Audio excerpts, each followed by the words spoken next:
Web series की छठवीं श्रृंखला में आप सभी का स्वागत है और आप सभी का बहुत बहुत आभार भी है कि आप लगातार जुड़ते जा रहे हैं।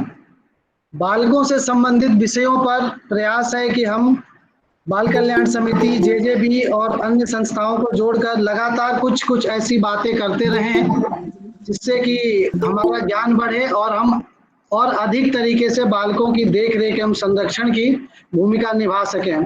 इसी कड़ी में एक महत्वपूर्ण विषय रहता है परामर्श, या अंग्रेजी में जिसको काउंसलिंग बोलते हैं। जनरली काउंसलिंग से हम ये समझ लेते हैं कि बच्चे से बातचीत जो किया, क्या नाम है, कहाँ से आए हो, क्या पसंद है। एक ब्रॉडर सेंस में जब सीडब्ल्यूसी में बच्चा आता है तो इसी चीज को हम काउंसलिंग मान के उसकी काउंसलिंग करने लगते हैं। वास्तविकता क्या है, धरातल पर काउंसलिंग क्या होती है, काउंसलिंग कैसे की जाती है, काउंसलिंग की क्या साइंटिफिक टेक्निक्स है, इन सारे विषयों पर बात करने के लिए हमारे साथ जुड़ी हुई हैं श्रीमती शिवानी जी। आप शिवानी जी सेकेंड डिग्री रेकी हीलर और एनएलपी न्यूरो लिंग्विस्टिक प्रोग्रामर के साथ साथ पिछले 10 वर्षों से बालकों की काउंसलिंग के क्षेत्र में जुड़ी हुई हैं। दूरदर्शन, जी न्यूज आदि चैनलों पे आप समय समय पर बच्चों से संबंधित विषयों को उठाते रहते हैं और आप उसमें जुड़ती रहती हैं। और शिवानी जी बहुत ही सेंसिटिव हैं बच्चों के अधिकारों को लेकर के, बच्चों की बातचीत को लेकर के।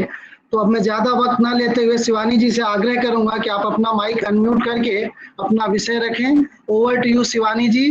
बाकी सभी पार्टिसिपेंट्स अपने आप को म्यूट कर लेंगे। जी शिवानी जी।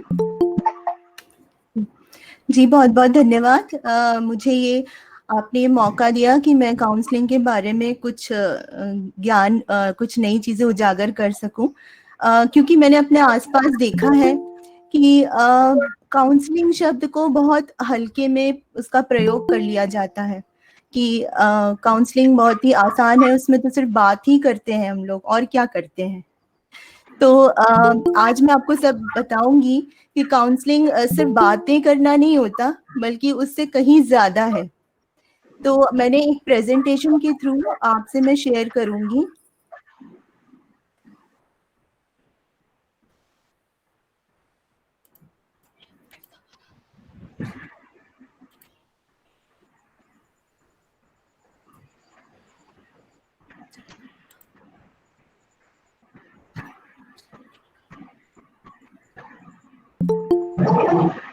एक सेकेंड, प्रेजेंटेशन स्क्रीन शेयर कर रहे हैं आप? जी मैं स्क्रीन शेयर कर रही हूँ ताकि मैं साथ साथ आपको बताती भी जाऊँ। जी जी जी।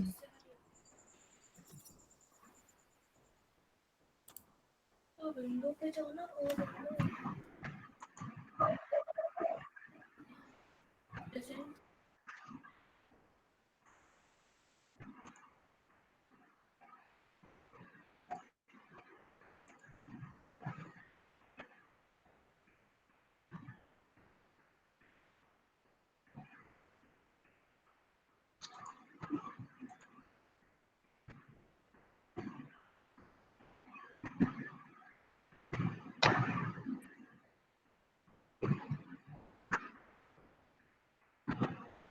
तो सभी लोगों से एक निवेदन है कि आप अपना प्रेजेंटिंग का बटन ना दबाएं, वो स्क्रीन पे दिखने लगता है। मधु अग्रवाल जी कोई प्रेजेंटिंग का बटन दबाए हुए हैं, आप उसको डिलीट करिए मधु जी।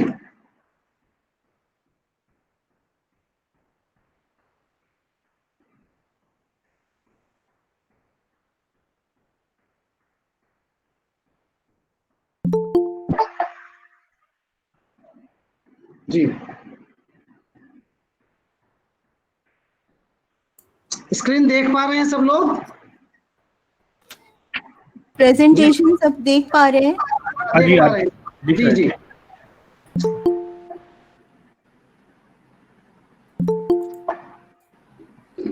इसको फुल स्क्रीन पे कर दीजिए मैडम। जी एक सेकंड फुल स्क्रीन पे कर दीजिए।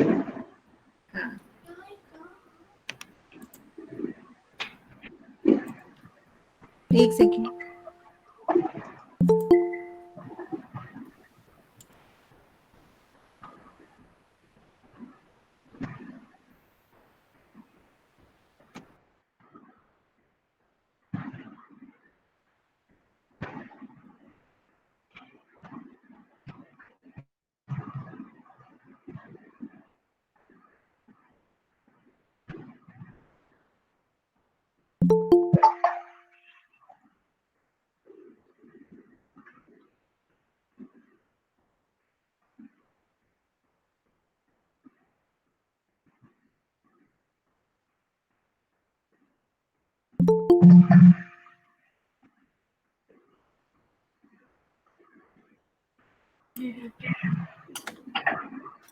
अब आप लोग देख पा रहे हैं? जी, इसको फुल स्क्रीन पे कर दीजिए।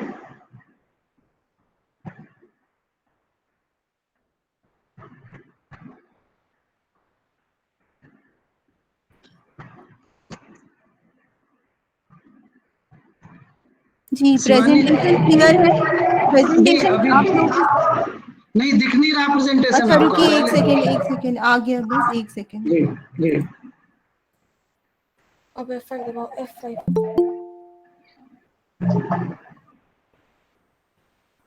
अब दिख रहा है?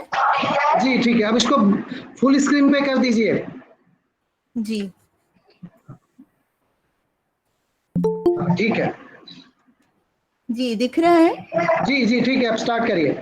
जी हाँ, तो जैसे आज हमने अभी काउंसलिंग के बारे में हम बात करेंगे। तो सबसे पहले जो काउंसलिंग को लेकर बहुत सारी भ्रांतियां हैं हमारे आसपास, बहुत सारे मिथ्स हैं कि काउंसलिंग कैसे की जाती है, काउंसलिंग क्या है। तो मैं आप लोगों से ये जानना चाहूंगी कि मान लीजिए हमारे पास कोई अपनी समस्या लेकर आता है, कोई भी, और हम उसे सलाह दे देते हैं, एडवाइस दे देते हैं कि ऐसा कर लेना, जो भी समस्या है। तो क्या ये काउंसलिंग होती है? अगर हम किसी को सलाह देते हैं तो प्लीज मुझे चैट पे लिख के बताइए कौन कौन ये मानता है कि सलाह देना काउंसलिंग होती है।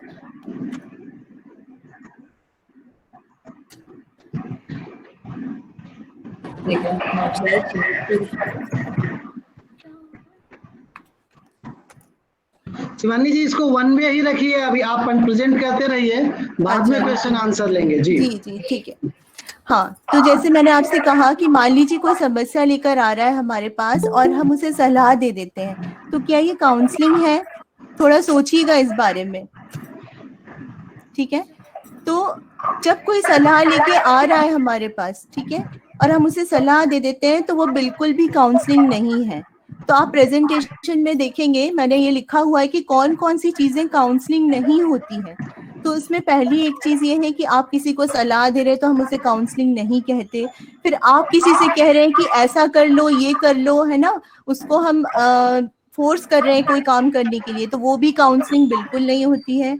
और उसके अलावा हम अगर कोई समस्या लेकर आ रहा है हमारे पास और हम उसकी प्रॉब्लम सॉल्व कर रहे हैं, उसकी समस्या का समाधान हम ढूंढ रहे हैं, तो ये भी काउंसलिंग नहीं है। और हम किसी और के लिए निर्णय ले रहे हैं, डिसीजन ले रहे हैं, तो ये भी काउंसलिंग नहीं होती है। तो आप लोगों को ये चीज तो समझ आ गई होगी कि ये 4 चीजें काउंसलिंग नहीं होती हैं, और अक्सर लोग इसी को काउंसलिंग समझ लेते हैं। तो इसलिए बहुत जरूरी था मेरे लिए बताना, इससे पहले कि हम स्किल्स डिस्कस करें, ये जरूरी था बताना कि ये चीजें काउंसलिंग नहीं होती है। और काउंसलिंग फिर क्या होती है, आइए देखते हैं काउंसलिंग होती क्या है फिर।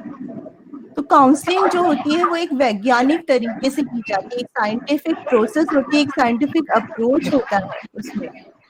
तो हम किसी कोई हमारे पास अगर समस्या लेकर आ रहा है तो हमें उसका समाधान उसे नहीं बताना है, हमें उसे इस तरह से सक्षम बनाना है कि वो अपनी समस्या का समाधान खुद निकाल सके।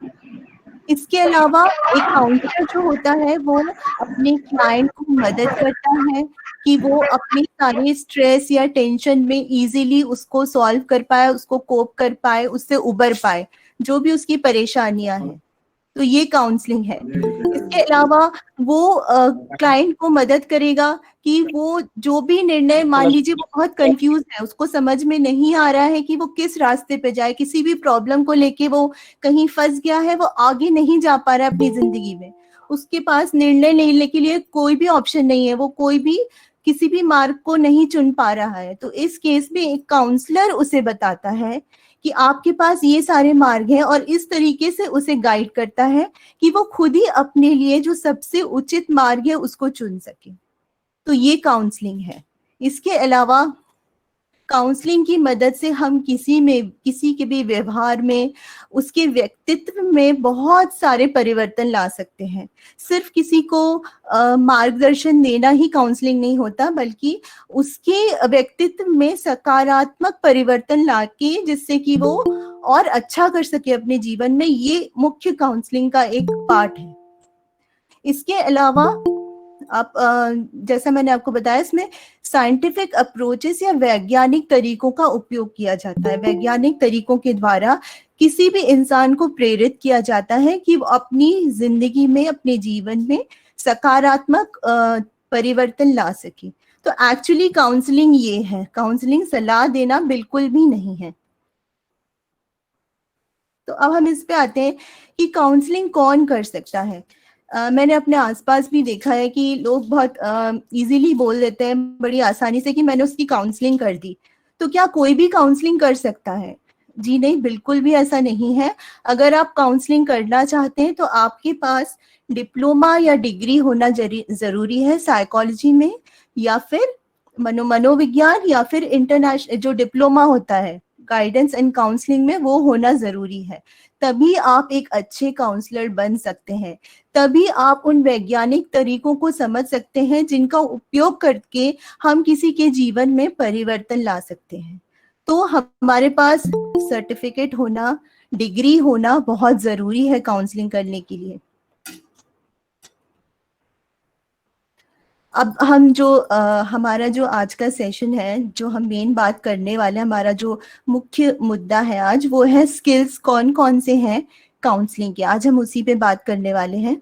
तो मेरे ख्याल से आप लोगों को ये क्लियर हो गया होगा सबसे पहले कि काउंसलिंग क्या है ना। इससे अब आप इन स्किल्स को इजीली समझ पाएंगे कि एक काउंसलर में कौन कौन से स्किल्स होने चाहिए जिससे कि वो इजीली काउंसलिंग कर पाए और एक इफेक्टिव काउंसलिंग दे पाए किसी भी क्लाइंट को। तो सबसे पहले रैपो बिल्डिंग जिसे हम कहते हैं। अगर आपके पास कोई अपनी समस्या लेकर आ रहा है ना, तो आप जब तक उससे एक घनिष्ठता नहीं रखेंगे या उसको इस तरह से आप उस पर प्रभाव नहीं डालेंगे कि वो आपसे अपनी प्रॉब्लम को शेयर कर पाए, वो आपसे अपनी समस्या को पूरा बता पाए। क्योंकि जब कोई नया व्यक्ति आता है तो वो आसानी से अपनी समस्या आपको कभी नहीं बताएगा। तो ये काउंसलिंग का पहला स्टेप होता है, सबसे मुख्य जो स्टेप है जहां से हम स्टार्ट करते हैं काउंसलिंग, तो उसे हम रैपो बिल्डिंग कहते हैं। इसमें हम क्लाइंट को ये यकीन दिलाते हैं, उसको विश्वास में लेते हैं कि वो बिल्कुल सही जगह आया है और यहाँ पे उसकी समस्या का जरूर निराकरण होगा, और वो यहाँ से जब जाएगा तो वो बहुत क्लियर होगा कि उसे क्या करना है। तो रैपो बिल्डिंग के लिए सबसे पहले हमें बातचीत ऐसे चालू करनी है जिससे कि क्लाइंट हमारे ऊपर विश्वास कर पाए पूरी तरीके से। तो इसके लिए हमारा जो कम्युनिकेशन है वो बहुत इफेक्टिव होना जरूरी है। हमें प्रॉपर कम्युनिकेशन करना है। कैसे करना है मैं आगे आपको और बताऊंगी। जैसे मान लीजिए आपके पास कोई क्लाइंट आता है, ठीक है, तो सबसे पहले काउंसलिंग के टाइम आपको ये देखना है कि आपका सीटिंग अरेंजमेंट कैसा है। आप कहीं बैठे हैं, मान लीजिए एक टेबल है, चेयर है, तो आपका क्लाइंट आपके टेबल के सामने, मतलब आप जहां बैठे हैं उसके सामने नहीं बैठेगा। वो आपको थोड़ा डिस्टेंस कम रखना है और आपके बाजू में बैठेगा। शिवानी जी, हमारे पास जो आते हैं वो बच्चे आते हैं, तो मेरा निवेदन है कि आप क्लाइंट की जगह बच्चे का इस्तेमाल करें। बच्चे आते हैं जी जी बिल्कुल, हाँ जी जी सर।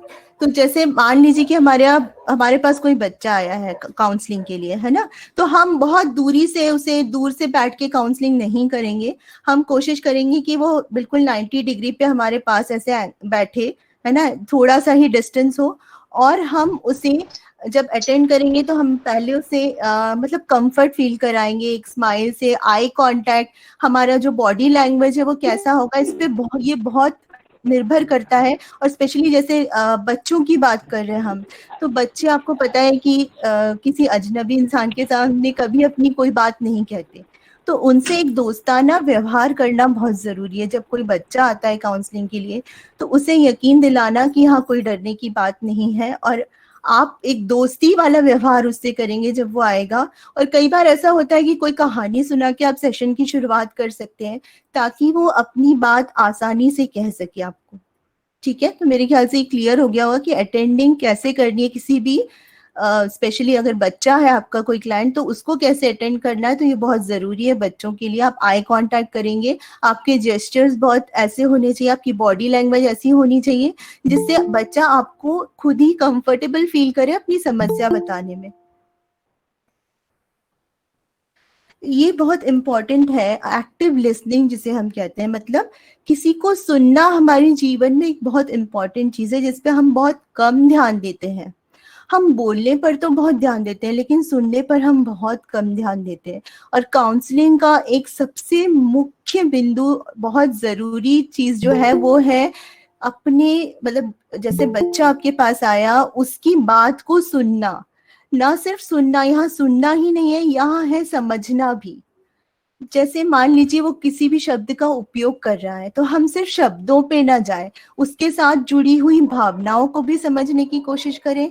अगर वो डर वाले शब्दों का उपयोग कर रहा है, जिससे आपको डर समझ में आता है कि वो कह रहा है मुझे डर लगता है, अगर कोई भी बच्चा कह रहा है कि मुझे डर लगता है, तो आप और भी चीजें देखें कि उस समय उसके आईज में एक्सप्रेशन कैसे है ना, डर की मात्रा क्या है, वो आपको समझ में आएगा जब आप बच्चे को बहुत प्रॉपरली ऑब्जर्व करेंगे। तो ये जरूरी नहीं है कि सिर्फ आप उसके शब्दों पे ही ध्यान दें, बल्कि उसके अंदर जो भी भावनाएं हैं उनको समझने के लिए भी एक एक्टिव लिसनिंग करना बहुत जरूरी है।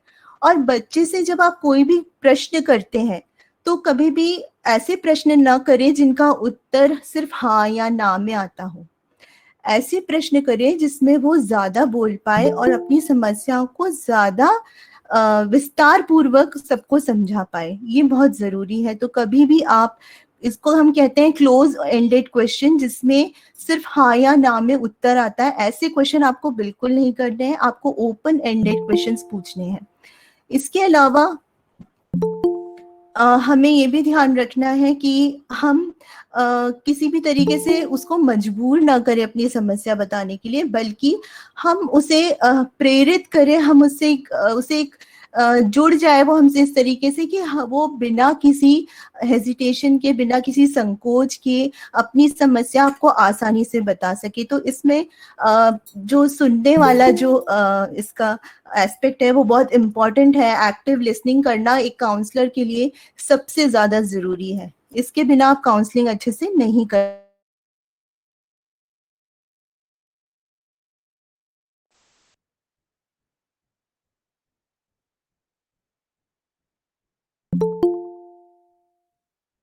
समस्या लेके आता है, कोई बच्चा आया हमारे पास अपनी समस्या लेके, तो आपको उसकी समस्या इस तरह से सुननी है जैसे आप उसकी, मतलब खुद को उसकी जगह पर रख के आपको देखना है। आपको अपने नजरिए से समस्या को बिल्कुल भी नहीं देखना है।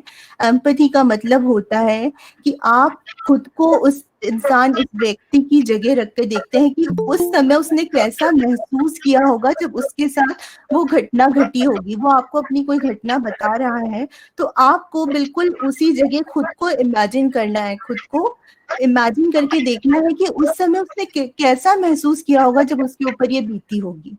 ठीक है, तो ये एम्पैथी होती है। और एक काउंसलर में एम्पैथी होना बहुत जरूरी है, तभी वो भावनात्मक रूप से जुड़ पाएगा। खासकर एक बच्चे से तो बहुत जरूरी है एम्पैथी रखना, तभी आप उसकी प्रॉब्लम को क्लियरली समझ पाएंगे और आसानी से जुड़ पाएंगे।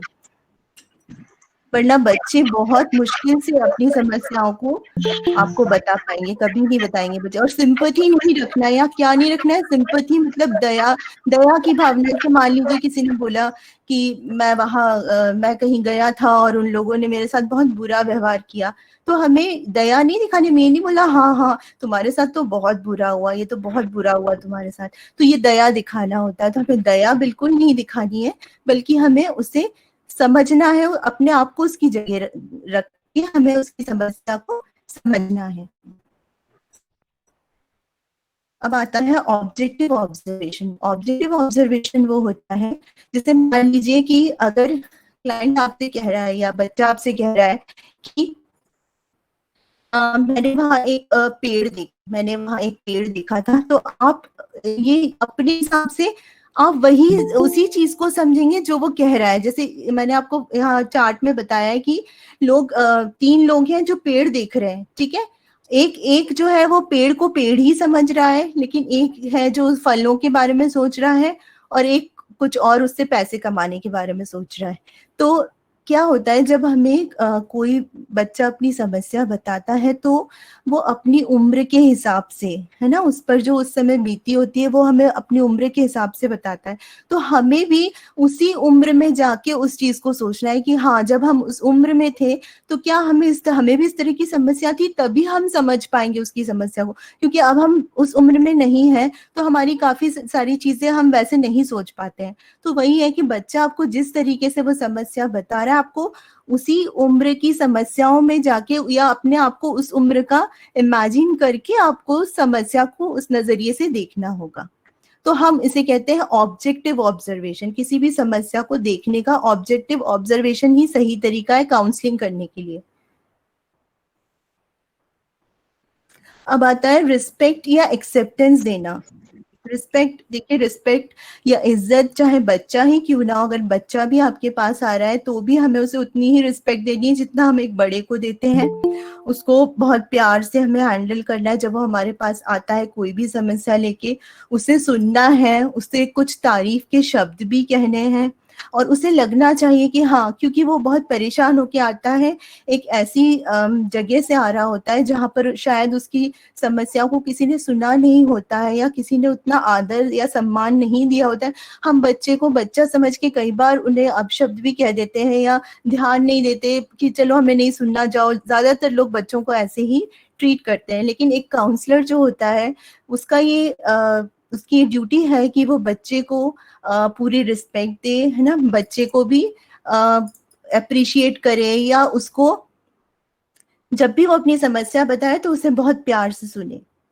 इसके अलावा मान लीजिए कि बच्चा आपसे कोई ऐसी बात कह रहा है, जैसे वो कह रहा है कि हाँ, मैं खाना इसलिए नहीं खाता क्योंकि मुझे भूख नहीं लगती। मान लीजिए कोई बच्चा आपसे ऐसा कह रहा है, तो आपको उसमें ये क्वेश्चंस नहीं करना चाहिए कि अरे तुम्हें भूख क्यों नहीं लगती, ऐसा क्यों होता है, वैसा क्यों होता है। तो आपको बोलना चाहिए कि हाँ, अच्छा ठीक है, मैं समझ सकती हूँ या मैं समझ सकता हूँ कि आपको भूख नहीं लगती होगी इसलिए आप खाना नहीं खा पाते हो। तो इस तरह से वो जिस समस्या में है या जो उस पर बीत रही है उसको हमें एक्सेप्ट करना है। तो ये बहुत जरूरी है काउंसलिंग के लिए। अब हम नेक्स्ट इस पे आते हैं, जेन्युइननेस। जेन्युइननेस मतलब जैसे कि आप हैं वैसे ही आपको दिखाना है। मतलब कोई भी अगर बच्चा आपके पास कोई समस्या लेके आ रहा है तो आपको उसकी समस्या को दिखावटी रूप में नहीं सुनना है। उसको वाकई में ये महसूस होना चाहिए कि आप उसकी समस्या सुनना चाहते हैं और आप उसकी मदद करना चाहते हैं। तो आप शायद ये समझ रहे होंगे कि दिखावटी मदद नहीं करनी है हमें किसी की। मतलब ये एक काउंसलर के अंदर होना बहुत जरूरी है कि वो हमेशा मदद करने के लिए तत्पर हो, दिल से मदद करने के लिए, सिर्फ दिखावटी रूप ना हो किसी भी काउंसलर का। क्योंकि अगर आप दिखावटी करेंगे कि आप सिर्फ काउंसलर है और आपको, तो ये कोई भी बच्चा हो या बड़ा हो आपके पास समस्या लेकर आया तो वो इजीली समझ जाएगा कि ये सब दिखावटी कर रहे हैं, जो भी करे, तो फिर वो आप पे विश्वास नहीं करेगा और अपनी समस्याएं आपसे बिल्कुल भी साझा नहीं करेगा। तो इसीलिए जेन्युइन होना मतलब आप जो है आपको वही दिखाना है। आपको उनकी समस्या को दिल से समझ के और बिल्कुल अपने जो भी आपके पास बेस्ट सॉल्यूशंस आपको समझ में आ रहा है, आप जितनी उसकी मदद कर सकते हैं, तो वो दिखावटी नहीं करनी है। जो भी करना है दिल से करना और बिल्कुल सही तरीके से करना है। एक और बहुत महत्वपूर्ण चीज है काउंसलिंग से रिलेटेड, और वो ये है कि आपको, मान लीजिए कोई समस्या बता रहा है, एक बच्चा आपसे कह रहा है कि मैं 10th में था या जिस भी क्लास में, मान लीजिए वो किसी क्लास में था और मैं पढ़ नहीं पाता था, मुझे पढ़ाई में बहुत समस्या होती थी और मैं फेल भी हो गया था। तो आपको क्या करना है, मान लीजिए आपका कोई एक्सपीरियंस है लाइफ का जो उससे मेल खाता हो, आपका कोई भी ऐसा अनुभव कि आप उस उम्र में आप भी नहीं पढ़ पाते थे शायद, आपको अगर ऐसी कोई भी चीज याद आती है और आप उससे कैसे निकले थे, आपने उस समस्या को कैसे सॉल्व किया था, तो आप ये चीज जरूर साझा करें उससे कि हाँ, मैं जब तुम्हारी उम्र में थी या उम्र में था तो मैं भी नहीं, मुझे भी दिक्कत आती थी, या तो मैथ्स पढ़ने में दिक्कत आती थी या साइंस पढ़ने में दिक्कत आती थी। तो लेकिन फिर मैंने बहुत मेहनत की। तो तुम्हें भी घबराने की जरूरत नहीं है, तुम भी ऐसे ऐसे मेहनत करो, ये चीजें करो, तो तुम्हारी भी समस्या। तो इस तरह से एक काउंसलर चाहे तो वो अपने अनुभव, जो सच में अनुभव है, जिनसे वो निकला है मुश्किलों से, वो साझा कर सकता है बच्चों से। इससे बच्चों को बहुत प्रेरणा भी मिलेगी और वो ये समझ पाएंगे कि उनकी समस्या इतनी बड़ी नहीं है कि वो उस समस्या से बाहर ना आ सके। तो एक कोई भी काउंसलर है वो अपनी इन चीजों को साझा कर सकता है अपनी जिंदगी की। अब आते हैं कन्फ्रंटिंग स्किल्स पे। कन्फ्रंटिंग मतलब काउंसलिंग में आपने देखा होगा कि सबको लगता है कि आप बिल्कुल हाँ में हाँ मिलाओ या बहुत प्यार से बात करो। जी बिल्कुल, आपको प्यार से तो बात करनी है, लेकिन कई बार जैसे बच्चा ये बोलता है कि मैं पढ़ता हूँ ना तो मेरी मम्मी, मतलब मैं नहीं पढ़ता हूँ जब, तो मेरी मम्मी मुझे बहुत डांट देती है। और वो तो हर बात बात पे मुझे डांटती है। मतलब जैसे अगर वो किसी को ब्लेम कर रहा है अपने घर में कि मेरी मम्मी तो मुझे डांटती है बिना बात के, तो उस समय आपको सवाल करना है। आपको ये नहीं बोलना है कि हाँ हाँ ठीक है, डांटती है आपकी मम्मी, अच्छी नहीं है वो, आपको बहुत डांटती है, ऐसा नहीं बोलना है। बल्कि जहां आपको लग रहा है कि शायद वो बच्चा कुछ ऐसा बोल रहा है जो सही नहीं है, तो आपको तुरंत उससे प्रश्न करना है कि अच्छा बताओ, कि आपको लगता है मम्मी आपको बिना बात के डांटती है? तो इस तरह से इसको हम बोलते हैं कन्फ्रंट करना, प्रश्न उत्तर करके उससे सही चीज का एहसास दिलाना कि वाकई वो जो चीजें बोल रहा है, किसी के विरुद्ध बोल रहा है, तो वो सही बोल रहा है क्या? तो उसे सोचने पे मजबूर करना। हमें ऐसे प्रश्न करने हैं जिससे वो सोचने पे मजबूर हो जाए कि उसकी समस्या का जिम्मेदार वो भी खुद हो सकता है। तो इसे हम कहते हैं कन्फ्रंटिंग करना।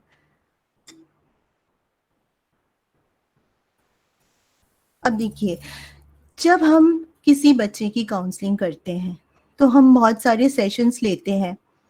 तो सेशंस के दौरान चूंकि हम बच्चे से एक बहुत अच्छा व्यवहार करते हैं, एक दोस्ताना व्यवहार करते हैं, तो ऐसे काउंसलिंग के सेशन करते करते कई बार ये होगा कि बच्चा आपसे अटैच फील करेगा, आपसे अटैच हो जाएगा।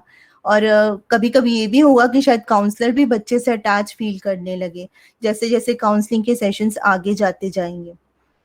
तो क्या ये सही है? मतलब आपको किस हद तक अटैच होना है ये आपको देखना पड़ेगा। क्योंकि देखिए, बच्चों का दिल बहुत नाजुक होता है। अगर आप बच्चों से बहुत ज्यादा अटैच होता है, फिर वो बिल्कुल नहीं चाहेंगे आपको छोड़ना। पर एक काउंसलर को बहुत जरूरी है कि वो अटैच तो हो, लेकिन कहीं ना कहीं डिटैच होकर चले। क्योंकि ये तो एक प्रोफेशन है हमारा, तो प्रोफेशन में ये रहता है कि आपको प्रोफेशनल बन के ही इस काम को करना है। तो ये बहुत बड़ी चीज है प्रोफेशनल एज अ काउंसलर, कि आप अटैचमेंट तो रखें, उसकी समस्या से उसको निकालने के लिए हर मुमकिन प्रयास करें, उसे अलग अलग मतलब ऑल्टरनेटिव्स बताएं, ये सारी चीजें करें। लेकिन साथ ही आप इतना अटैच ना हो जाए या बच्चा आपसे इतना अटैच ना हो जाए तो कि एक समस्या बन जाए आपके लिए भी और बच्चे के लिए भी। तो ये बहुत इंपॉर्टेंट है काउंसलिंग में, हम इस बात का ध्यान रखें कि हम थोड़ा सा बीच बीच में डिस्टेंस करते चलें, ताकि बच्चा हमारे ऊपर पूरी तरह से डिपेंड ना हो जाए। क्योंकि हमें उसे अपने ऊपर डिपेंड नहीं बनाना है, हमें उसे सक्षम बनाना है कि वो अपनी समस्या का समाधान खुद निकाल पाए, वो इतना सक्षम हो कि वो अपने जीवन के निर्णय खुद ले पाए। तो इस बात का ध्यान जरूर रखें कि हमें उसे खुद पर डिपेंडेंट नहीं बनाना है, हमें उसे आत्मनिर्भर बनाना है।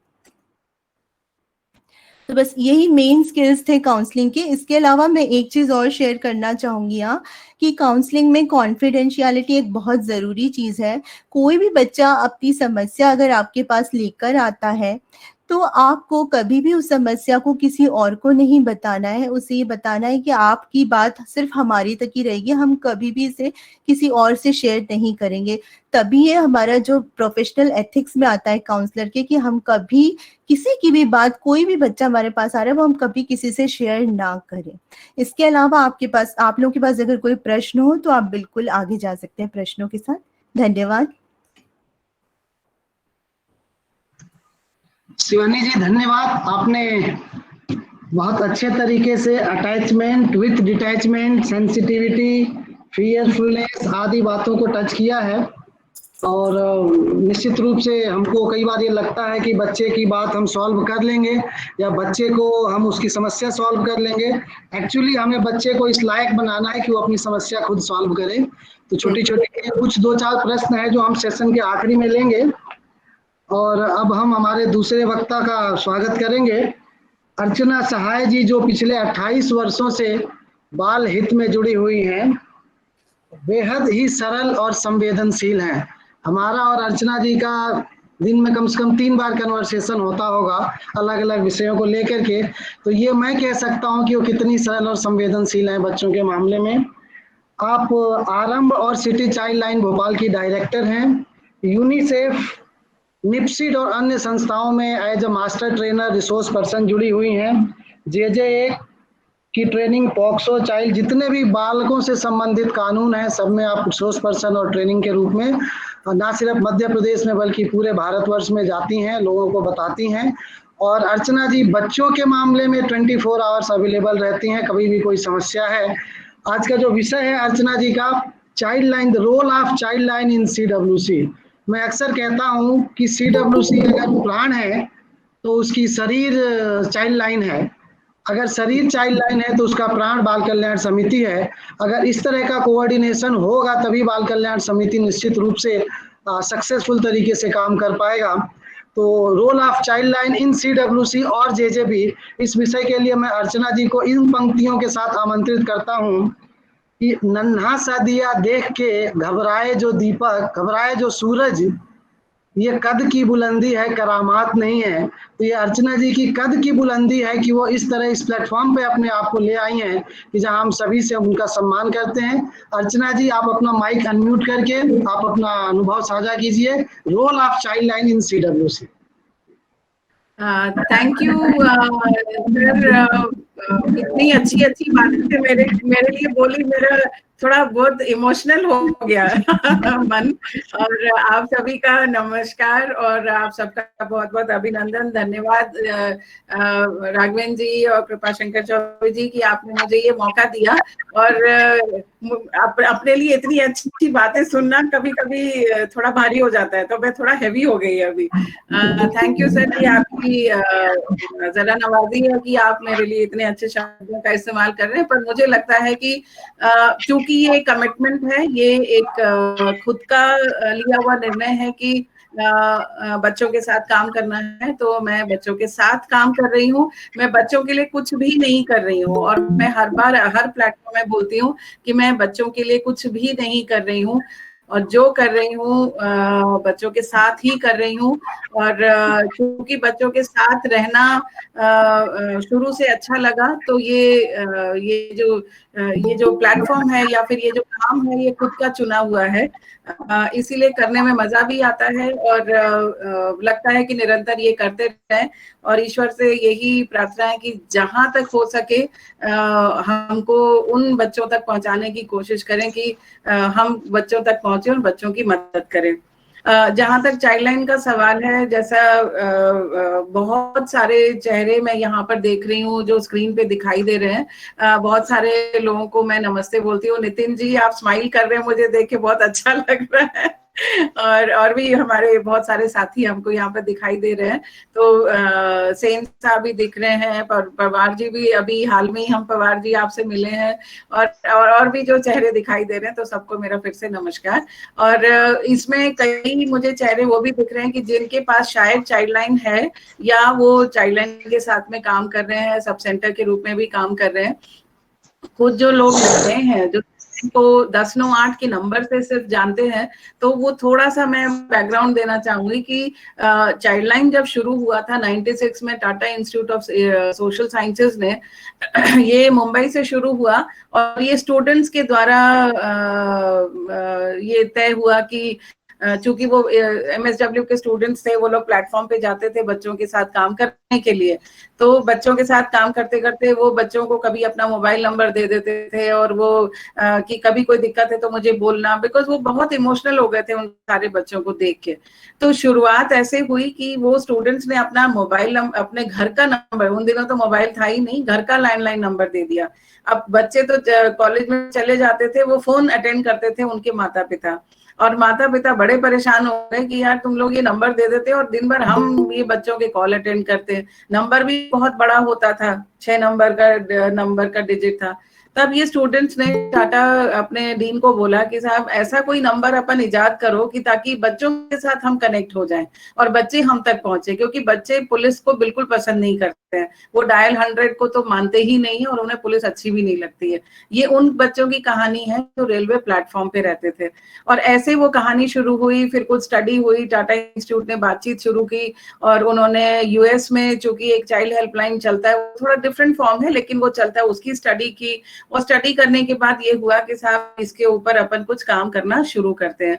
तो मिनिस्ट्री से बात हुई, उस वक्त सामाजिक न्याय का जो मंत्रालय था, सामाजिक सोशल वेलफेयर डिपार्टमेंट था इनफैक्ट, और मेनका गांधी मैडम उसको लीड कर रही थी और ये बात वहां तक पहुंची। तो ये हुआ कि चलो एक नंबर हम तय करते हैं और हमारे ही जो प्लेटफॉर्म वाले बच्चे हैं ये सब इकट्ठा हुए और इकट्ठा होने के बाद उनसे बातचीत की कि भाई ऐसा कौन सा नंबर है जो आपको चाहिए, कौन सा नंबर होना चाहिए आप लोगों को। तो बोले साहब हम तो उल्टी खोपड़ी के लोग हैं, घर होते हुए भी सड़कों पे रहना पसंद करते हैं, कहीं ना कहीं परिवार तो है लेकिन दिमाग चूंकि उल्टा है तो हम प्लेटफॉर्म पे रहते हैं और यही हमारा घर है। तो बड़ा मुश्किल है, ना तो पॉकेट है ना कोई अलमारी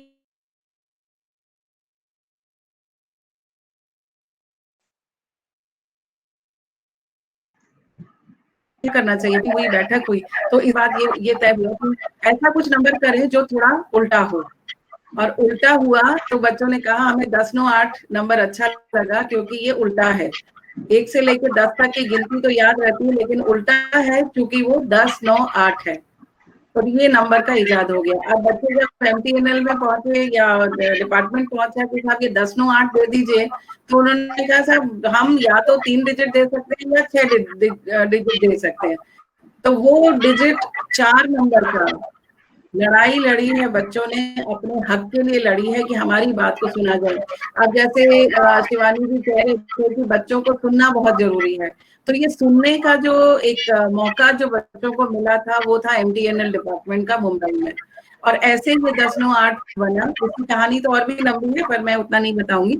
और भोपाल जो है, चूंकि मेरी संस्था काम कर रही थी भोपाल शहर में लंबे समय से, काम कर रहे थे, लेकिन हमें फिर भी ऐसा लगता था कि हम बच्चों तक कैसे पहुंचे या बच्चे हम तक कैसे पहुंचे। हर बच्चे तक पहुंचना मुश्किल होगा, आज भी मुश्किल है, नंबर के बावजूद भी मुश्किल है, लेकिन फिर भी बहुत सारे कॉल अब हमारे पास आने लगे।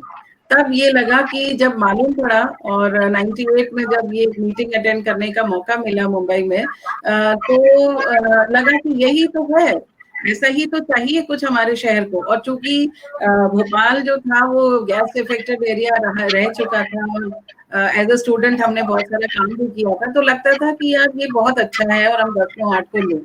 लेकिन मैं आप सबको बताना चाह रही हूँ कि 10, 9, 8 जो है वो 10, 9, 8 पहले स्पेसिफाइड था और स्पेसिफाइड था उन बच्चों के लिए जो सड़कों पे हैं, फुटपाथ पे रहते हैं, परिवार होते हुए भी परिवार से अलग हैं। और ऐसे ये फोन का नंबर, डिजाइन, लोगो जो आज भी चल रहा है, ये सब बच्चों के द्वारा ही इजाद किया हुआ है। तो जो काउंसलिंग की स्किल शिवानी जी बता रहे थे उसमें से बहुत सारी चीज मुझे दिख रहा था कि ये सब तो हमने किया। बच्चों को चाइल्ड लाइन सिंपैथी के रूप में नहीं देखता है, चाइल्ड लाइन हमेशा एम्पैथी के रूप में देखता है। डिसीजन बच्चा लेता है और डिसीजन में अब CWC का, उन दिनों तो ना CWC था ना कोई चीज थी, सोशल वेलफेयर डिपार्टमेंट की एक चेयरमैन हुआ करती थी, हर डिस्ट्रिक्ट में थी। और वो जो विधि का उल्लंघन करते हैं बच्चे वो भी, और ये इस तरीके के जो बच्चे परेशानी में आते, तो चाइल्ड लाइन शुरू हुआ सड़क पे रहने वाले बच्चों का। लेकिन जैसे जैसे समय बीता बहुत सारी समस्याएं बच्चों की निकल के आने लगी, जिसमें पता नहीं कितने तरीके का सपोर्ट लेने की बात हुई। और एक बच्चा जब सामने आया तो लगा कि उसको मेडिकल सपोर्ट भी चाहिए है, उसको शेल्टर भी चाहिए है, उसको काउंसलिंग भी चाहिए है, उसको इमोशनल सपोर्ट चाहिए है, उसको गाइडेंस चाहिए है, उसको हर तरीके के एक्सप्लॉयटेशन से बच्चे को बचाना है, ये भी चाहिए है। तो कैटेगरी इतनी ज्यादा बढ़ गई कि अब child line is for everything for all children. It was basically for street children, अभी it is for all children. तो जैसे जैसे समय बीतता गया, घटनाएं बढ़ती चली गई, कानूनों में परिवर्तन आने लग गया, तो अपने आप को इक्विप करना बेहतर समझा और कानून में परिवर्तन आया। 86 का एक्ट खत्म होकर JJ एक्ट 2000 में आया। मेरी खुशकिस्मती रही कि मुझे NISD से ट्रेनिंग मिला JJ एक्ट का, और वो जो डायरेक्टर थे मिस्टर माधवन, उन्होंने जो स्किल सिखाया ट्रेनिंग देने का, क्योंकि कानून किताब पढ़ के कोई भी सुना सकता है, लेकिन वो कानून की उसमें कैसे इंटरेस्टिंगली लोगों तक पहुंचाना ताकि वो दिलो दिमाग में बैठ जाए। साथ में हमारे साथ पुलिस के साथ काम करने के लिए बहुत सारी स्टैट्यूटरी बॉडीज आ गई, जिसमें सबसे पहले जो हमें दिखा वो था बाल कल्याण समिति। लेकिन इसके साथ एक चैलेंज भी आया चाइल्डलाइन को कि पहले इंडिपेंडेंट थे, एक चेयरपर्सन हुआ करती थी हमारे यहाँ भोपाल में, शीला हुक्कू मैडम थी, जो कि बहुत बहुत ज्यादा सपोर्टिव थी और उन्होंने बहुत हेल्प करती थी हम लोगों को। लेकिन जैसे ही फिर CWC आया तो कहीं कहीं लगा कि कुर्सी का वो एक जो दायरा है वो बांध रहा है सोशल वर्कर्स को, लेकिन वो दायरे में काम भी करना जरूरी है, और काम करते करते ये भी तय करना है कि हमको उस बच्चे की बेस्ट इंटरेस्ट के लिए क्या काम करना है। और अभी CWC जो है वो बेस्ट इंटरेस्ट के सवाल को ढूंढते हुए जूझती है all over India. Pan India ये जुवेनाइल जस्टिस एक्ट है और पैन इंडिया भी आपका चाइल्ड लाइन भी है। तो सभी लोग best interest of the child और best option for the children उसमें जूझती है। तो सबसे पहले जो मददगार जो साबित हुआ है इतने सालों में, अब 2015 का नया कानून आ गया, लेकिन जब 2000 का कानून आया उसमें बाल कल्याण समिति का एक जो गठन हुआ, JJ बोर्ड तो पहले भी हुआ करता था और उसमें भी कुछ मैजिस्ट्रेट तो रहते थे, लेकिन कुछ वॉलंटरीली जो सोशल वेलफेयर से जुड़े हुए लोग थोड़ा हेल्प भी करते थे, बट नॉट एज मेंबर। तो वो मैजिस्ट्रेट तो लंबे समय से उनका भी हमने काम देखा। और JJ बोर्ड में जब मेंबर्स आए सोशल वर्कर्स, दिमाग में यही था कि साहब जब सोशल वर्कर्स जुड़ेंगे तो सोशल वर्कर्स वो जो मैजिस्ट्रेट है उसको एक अलग एंगल देंगे, और वो जो बातचीत बच्चों के साथ करेंगे उससे एक मदद मिलेगी बोर्ड को निर्णय लेने में। लेकिन वो बच्चों का क्या, तो JJ एक्ट ने डिफर किया, दो तरह के बच्चे बना दिए। एक तो देख रेख वाला बच्चा जिसकी एक लंबी लिस्ट दे दी, और दूसरा जो बच्चा हुआ जो विधि विरोधी बच्चा, नाम में परिवर्तन हुआ, लैंग्वेज में परिवर्तन हुआ, गिरफ्तार नहीं कर सकते, अभिरक्षा जैसा शब्द हुआ, अपराधी नहीं बोल सकते, उसको विधि विरोधी बोला, देख रेख वाला मतलब फुटपाती, लावारिस, ये वो सारे शब्दों को हटा के। तो ये तमाम चीजें जो है वो, लेकिन CWC तक बच्चा पहुंचेगा कैसे? हम कितना ही प्रचार प्रसार, आज भी हम कितना ही बाल कल्याण समिति का प्रचार प्रसार कर रहे हैं, लेकिन फिर भी वो प्रचार प्रसार उस लेवल का नहीं हो पा रहा है जितना कि हर आम आदमी जाने की CWC कहाँ है या कहाँ बैठती है। डेफिनेटली हर आम आदमी अगर जान जाएगा तो CWC एकदम सिर से पांव तक लेके लग जाएगी केसेस को लेके।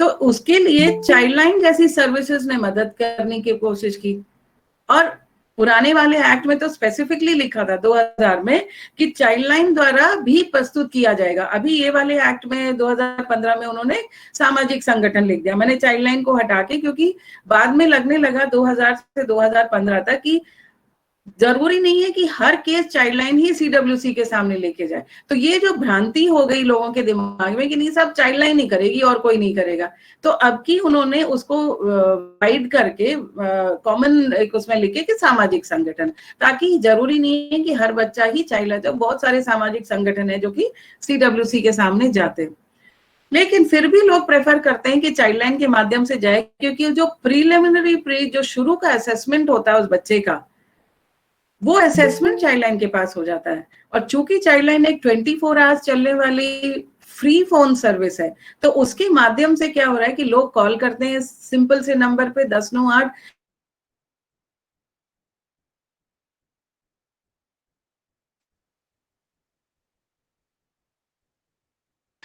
और आधे घंटे के अंदर बच्चे के पास अगर आप पहुंच जाते हैं, मैक्सिमम टाइम जो है वैसे तो 1 घंटा लिखा हुआ है, लेकिन वो आधे घंटे में भी कोशिश करती है। लेकिन डिपेंड करता है, जैसे दिल्ली, बम्बई और बैंगलोर या बड़े बड़े सिटीज हैं, ट्रैफिक है, कभी कुछ है, जो कि बड़े बड़े शहरों में तो एक नहीं 3-3, 4-4 चाइल्ड लाइन्स हैं, उसके बावजूद भी कभी कभी दिक्कत आती है। तो वो समय जो है वो करीब लगभग 1 घंटे का दिया।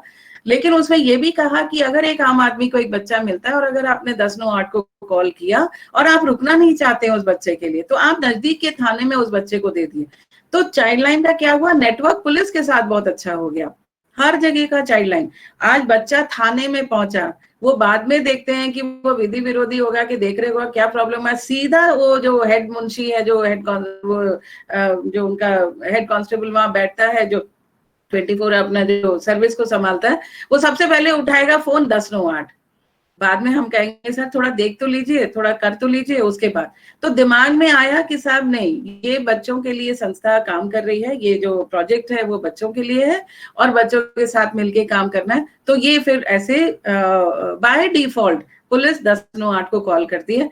अब जब सीडब्ल्यूसी का रोल बहुत प्रोमिनेंट हो गया, एक मैजिस्ट्रियल स्ट्रक्चर दे दिया सीडब्ल्यूसी को कि मैजिस्ट्रियल बॉडी है, तो चाइल्ड लाइन को भी लगा कि यार ये बहुत अच्छी चीज है कि हम खुद अकेले निर्णय नहीं ले रहे हैं, हमारे साथ कोई खड़ा है, कोई है जो। और ऐसे ही सीडब्ल्यूसी को भी लगता है कि चूंकि प्रीलिमिनरी असेसमेंट हो गया है, जानकारी पूरी मालूम हो गई है, तो जानकारी जितनी है वो बाल कल्याण समिति को उससे मदद मिल जा रही है। तो ये चाइल्ड लाइन को बच्चों को प्रोड्यूस करना है। प्रोड्यूस करने के बाद ये बात जरूर है कि एक बार बच्चा बाल कल्याण समिति के सामने प्रोड्यूस हो गया, अब आगे जो करना है वो बाल कल्याण समिति ही तय करेगी। अब बाल कल्याण समिति तय करती है कि नहीं साहब इस बच्चे को यहाँ नहीं यहाँ लेके जाइए, यस सर लेके जाएंगे, अब ये काम नहीं ये करना है, फॉलो अप करना है, ये करना है, ये सारा चाइल्ड लाइन कर रहा है। तो सीडब्ल्यूसी और चाइल्ड लाइन की जो नेटवर्किंग है आपस में, जो उनका कोलैबोरेशन है, वो ग्रेजुअली स्ट्रांग होता चला गया। और अब हमको देखने में आता है कि जब भी सीडब्ल्यूसी खुद कभी किसी प्रॉब्लम में फंसती है या कभी उनको दिक्कत होती है कि इस बच्चे का रिहैबिलिटेशन का प्रोसेस में क्या करा जा सकता है, तो चाइल्ड लाइन को वो कॉल करते हैं कि साहब ऐसा तो नहीं है कि हम जो निर्णय ले रहे हैं वो कहीं कुछ गलत तो नहीं जा रहा है। तो हम परस्पर मिलके, और ये तो मैं उम्मीद करती हूँ कि सभी जिलों में पूरे हिंदुस्तान भर में सीडब्ल्यूसी और चाइल्ड लाइन का रोल जो है वो ग्रेजुअली इतना स्ट्रांग हो गया है कि आपस में एक तो दोस्ती है, और कहीं अगर विरोधाभास है किसी बात को लेके तो मिल बैठ के आपस में तय करते हैं कि साहब यहाँ तक आपका रोल था, इसके आगे आपका रोल है, लेकिन अभी भी आपके रोल को एक्सटेंड करने की जरूरत है, तो आप मदद कीजिए। तो ये चाइल्ड लाइन में देखा कि बच्चों के जो अधिकार यूएनसीआरसी में लिखे हुए हैं, जो बाल अधिकार समझौते में सारी बातें लिखी हुई हैं, जो किशोर न्याय अधिनियम के प्रिंसिपल्स में बहुत सारी बातें लिखी हुई हैं, जहां पर हमको बहुत इंपॉर्टेंटली जो अभी शिवानी ने बताया कि कॉन्फिडेंशियलिटी है, बच्चे को डिपेंडेंट नहीं बनाना है, फ्रेश स्टार्ट का एक जिंदगी नए तरीके से शुरू करो उसके लिए ऑप्शन देना है, सारे निर्णय खुद नहीं लेना है। इवन सीडब्ल्यूसी भी कई बार होता है कि सीडब्ल्यूसी खुद से तय कर लेती है कि साहब ये करना ये करना, लेकिन अगर वो गाइडलाइन के संज्ञान में आता है तो हम शेयर करते हैं कि सर ऐसा नहीं है, हमको बच्चे की बात को भी सुनना होगा। बच्चा घर जाना चाहता है, उसके घर की हालत बहुत खराब है, उसके बाद उस बच्चे को एक काउंसलिंग के प्रोसेस के थ्रू में डाल के उसको समझाना है कि बच्चे आपको इस वक्त ये आपके लिए सेटअप किया हुआ है, हम ग्रेजुअली देखेंगे, हम माँ को मदद करेंगे या पिता को मदद करेंगे ताकि वो आपको घर ले जाने के लिए राजी हो जाए या उनकी कंडीशन इतनी अच्छी हो जाए ताकि वो बच्चे घर वापस चले जाएं। समस्या आप सबको पता है कि विकृत होते चली जा रही है। बच्चों के, शिवानी के पास में भी बहुत सारे केसेस आते होंगे बच्चों के। हम तो ओवरलोडेड हैं, चाइल्ड लाइन तो ओवरलोडेड है, माने सोच नहीं सकते हैं ऐसे ऐसे बच्चों की समस्या आ रही है।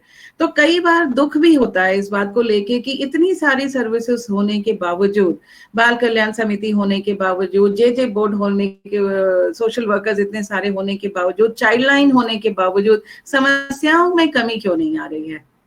तो मुझे ये लग रहा है कि जहां तक मैंने थोड़ा सा एनालिसिस करने की कोशिश की कि लोग अपनी जिम्मेदारी चाइल्ड लाइन या सीडब्ल्यूसी तक पहुंचा के भूल जाते हैं कि इतनी ही मेरी जिम्मेदारी थी और इसके आगे अब मेरी जिम्मेदारी नहीं है। पर मुझे लगता है कि बच्चों को न्याय दिलाना या बच्चों के साथ सुसंगत काम करने के लिए हम सबको जुड़ने की जरूरत है। कई बार अफसोस भी होता है कि कोई एक संस्था जो बच्चों के साथ काम कर रही है और काम करने के दौरान उन्हें किसी बच्चे की समस्या का सामना करना पड़ता है तो वो बहुत इजीली 1098 को कॉल कर देते हैं और फिर उसके बाद अगर उनके मन का नहीं हुआ, माने जैसे वो एनजीओ चाहता था या जैसे वो लोग चाहते थे ये होना चाहिए, लेकिन टेक्निकली अगर वो चीज नहीं हुई तो आपके खिलाफ भी खड़े हो गए। तो ये थोड़ा सा कभी कभी लगने लगता है कि चाइल्ड लाइन सिर्फ एक्सेप्टिंग पर्सन नहीं है ना। या जैसे एग्जाम्पल के लिए कि बच्चा एक सड़क पर भीख मांग रहा है, तुरंत किसी ने कॉल किया, किसी एक सामाजिक संगठन ने, आम आदमी करे तो हम समझ में आता है, लेकिन कोई सामाजिक संगठन कॉल करता है और वो बोलता है कि साहब बच्चा भीख मांग रहा है, 10-9-8 मदद करो। तो साहब आप कौन है? तो साहब हम ये संस्था से है। तो सर आप भी कुछ कर लीजिए। नहीं नहीं, हमारा काम नहीं है, ये 10-9-8 का काम है। तो ये समझ नहीं आता है कि हम फिर अपनी रिस्पॉन्सिबिलिटीज, इसी तरीके से कभी कभी कोई सामाजिक संगठन जो है CWC के सामने डायरेक्ट बच्चे को लेके जाता है। अब लेके तो चले गए, लेकिन हम जो चाहते हैं साहब CWC वही करे, ये भी गलत है।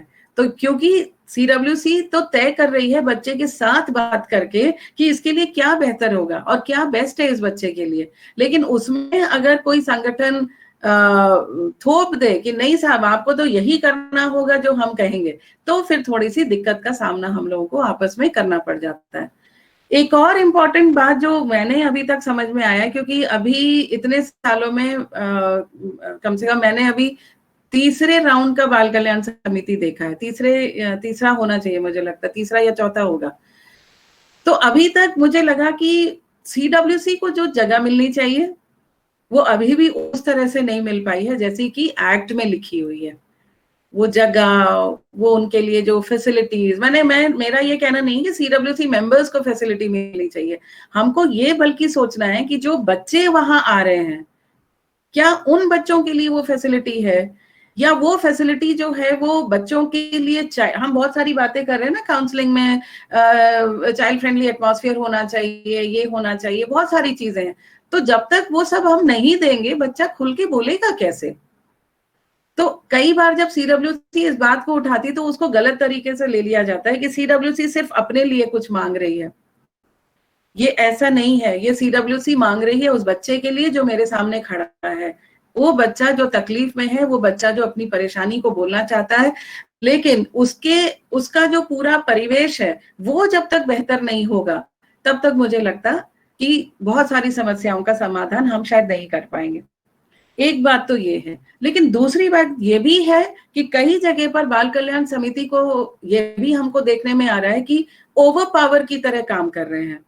जैसे उन्होंने, वो केस चाइल्ड लाइन का नहीं है, वो केस चाइल्ड लाइन नहीं संभाल सकता है या चाइल्ड लाइन के परिधि में नहीं आता है, वो थोप दिया जा रहा है कि नहीं आपको तो ये करना ही होगा। कह रहे हैं साहब ये हमारी परिधि में नहीं है। जैसे एक जिले से बच्चा दूसरे जिले में आया, उसको कहीं हॉस्पिटलाइजेशन करना है, बच्चा छोटा है, तो आपने कहा कि साहब नहीं, वहां की CWC, एक दूसरे जिले की CWC यहाँ की CWC को फोर्स कर रही है कि आप अपनी चाइल्ड लाइन को यहाँ पर भेजिए हॉस्पिटल में बच्चे के साथ रुकने के लिए। अभी हाल में हमने इंदौर में भी ये इस तरीके के केस को देखा कि बच्चा आया था दूसरे जिले से और बहुत सीरियस कंडीशन, कोविड का पूरा माहौल चल रहा है, MI में बच्चे को हॉस्पिटलाइज किया हुआ है, लेकिन वहां की CWC, यहाँ की CWC आपस में इतना द्वंद, इतनी परेशानी चली कि वो बच्चा तो भूल गए सब लोग कि बच्चे का क्या करना है अभी, है ना। फिर हमारे साथ जो हॉस्पिटल खड़ा है वो हॉस्पिटल भी सपोर्ट करने को तैयार नहीं। अब हॉस्पिटल में नर्स है, वार्ड बॉय है, वहां पर डॉक्टर्स हैं, लेकिन उन्होंने कहा कि नहीं साहब चाइल्ड लाइन भी रहेगी। अभी एक केस है, अभी एक चाइल्ड लाइन ने और फोन किया था एक जिले में, और उन्होंने कहा कि साहब उस बच्चे को हमारे जिले का जो हमारा टीम मेंबर है, यहाँ से पुलिस के लोग भी गए हैं, सब गए हैं, और हमारा जो टीम मेंबर है होटल में रुका है, सारा खर्चा भी कर रहे हैं, लेकिन वो बच्चा जो कि हॉस्पिटलाइज, और वो भी एक लड़की है, तो वो जो टीम मेंबर जो गया है, जो मेल टीम मेंबर गया है, वो हॉस्पिटल के बाहर बेंच पे बैठने के अलावा वो कुछ नहीं कर रहा है। तो ऐसे में ये जो सबकी जिम्मेदारी एक बच्चे को संभालने की है वो कहीं ना कहीं छूट जाती है, और सारा का सारा जो भागदौड़ है वो या तो बाल कल्याण समिति के ऊपर आ रहा है या चाइल्ड लाइन के ऊपर आ रहा है। चाइल्ड लाइन सब सर्विसेज देने को तैयार है, हर जगह पर चाइल्ड लाइन सर्विसेज देने को तैयार है, लेकिन ये शायद कहीं ना कहीं हम भूल जाते हैं कि सड़क पे अगर बच्चा न्यूज़पेपर बांट रहा है तो चाइल्डलाइन को कॉल करके उस बच्चे के साथ हम न्याय कर रहे हैं या अन्याय कर रहे हैं, वो हमको कभी समझ में नहीं आया। कॉल तो किया कि साहब बच्चा न्यूज़पेपर बांट रहा है और अब बच्चे को हटाइए। मान लीजिए टीम ने कहा कि साहब हम आ रहे हैं कि ज्यादा इंपॉर्टेंट केस में हम अभी उलझे हुए, हम थोड़ी देर में आ रहे हैं, तो वो साहब दुनिया भर में शिकायत होगी कि साहब चाइल्डलाइन नहीं पहुंची। लेकिन लोग ये नहीं समझ रहे हैं कि चाइल्डलाइन एक्चुअली में क्या है। चाइल्डलाइन एक 24 घंटे चलने वाली फ्री फोन सर्विस, वो 24 घंटे चलने वाली उस बच्चे के लिए है जो बहुत ज्यादा गंभीर स्थिति में है, उसके साथ बहुत एक्सप्लॉइटेशन हुआ है, वो ऐसी परिस्थिति में है कि जहां से उसको निकालना बहुत जरूरी है, अब्यूजिव सिचुएशंस में से है, डिफिकल्ट सिचुएशन में से है। तो वो तो भूल गए। उन्होंने कहा साहब वो न्यूज़पेपर जो बांट रहा है बच्चा, जो शायद स्कूल से आने के बाद अपने घर के खर्चे को सपोर्ट करने के लिए वो एक न्यूज़पेपर बांट रहा है। तो मेरा बस यही कहना है कि हर केस चाइल्डलाइन का केस नहीं है और हर बच्चा सीडब्ल्यूसी के सामने लाया जाए ये भी जरूरी नहीं है। अभी एक पता लगा कि साहब हमारे मोहल्ले में कोई भीख मांगता हुआ पहुंच गया, उसके साथ बच्चा है, तो पता लगा, हमने कहा कि नहीं साहब वो तो जे एक्ट कहता है कि साहब भीख मांगने वाले को जो है वो FIR होनी चाहिए उसके ऊपर। लेकिन उस व्यक्ति की जो विडंबना है उसको नहीं समझने की कोशिश कर रहे हैं कि इसकी प्रॉब्लम क्या है। हर आदमी भीख नहीं मांगना चाहता है। कोई भी आदमी बहुत खुशी से भीख मांगने के लिए नहीं आता। बगैर अगर हम उसको सजा की तरफ ले जाएं तो शायद हम कहीं ना कहीं गलत करेंगे। तो ऐसे में चाइल्डलाइन और CWC दोनों को ही समझना है कि क्या सजा देना जरूरी है, सजा देना जरूरी है या फिर उसकी समस्या का समाधान करना जरूरी है। वो बच्चा भीख क्यों मांग रहा है या उसके माँ या पिता भीख क्यों मंगवा रहे हैं, ये जब तक हम डेप्थ में नहीं जाएंगे, वो न्यूज़पेपर क्यों बांट रहा है, वो एक होटल में काम क्यों कर रहा है, या वो ऐसी जगह पे क्यों कर रहा है जहां उसको नहीं होना चाहिए, या वो स्कूल से क्यों भाग आया है, वो ड्रॉप आउट क्यों हो गया है, क्या शिक्षा विभाग या वो स्कूल उसके लिए जिम्मेदार है। तो वो जब तक हम ये सारी चीजें नहीं हम ढूंढ पाएंगे तब तक मुझे लग रहा है कि हम बच्चों के साथ बहुत न्याय नहीं कर रहे हैं। तो चाइल्डलाइन और CWC का मतलब बोलते हैं ना, जैसे सर ने बड़ा कौन सा एक एग्जाम्पल दिया था कि CWC अगर हार्ट है तो चाइल्डलाइन उसका बॉडी है, तो वो सही है। तो लेकिन जैसे मैंने बोला कि क्योंकि UNCRC को हम फॉलो कर रहे हैं, चाइल्डलाइन चारों राइट्स को फॉलो कर रहा है और खास तौर पे right to participation and right to protection, इसके ऊपर ज्यादा काम कर रहा है। तो सर्वाइवल का राइट हो सकता है चाइल्डलाइन के परव्यू में नहीं आ रहा होगा, हो सकता है नहीं, डेवलपमेंट का राइट हो सकता है चाइल्डलाइन के परव्यू में नहीं आ रहा होगा। अब चाइल्डलाइन को अगर कोई कॉल करके बोले कि साहब मेरे बच्चे की फीस के लिए स्कूल मेरे को परेशान कर रहा है, वो चाइल्डलाइन का काम नहीं है, वो काम शिक्षा विभाग का है, वो डिपार्टमेंट का है। वो आपको जो शिकायत करनी है, पर आप उम्मीद करो कि साहब चाइल्डलाइन ही करे। अब चाइल्डलाइन बगैर CWC के आगे चल नहीं पाती है तो वो भी समस्या हो जाती है। तो अभी हमारे को तो खैर बहुत सपोर्ट मिला। बाल आयोग के सदस्यों ने बोला कि अगर ऐसा कोई कॉल आता है आपके पास, आप लोग चाइल्डलाइन इसमें बिल्कुल इंटरवीन ना करें। तो हम भोपाल में तो कर लेते हैं, लेकिन हर जिले का व्यक्ति तो बाल आयोग को कंप्लेन नहीं कर सकता, तो यहाँ फिर बाल आयोग संज्ञान ले लेता है। तो हर केस चाइल्डलाइन का केस नहीं है और हर केस CWC का भी केस नहीं है।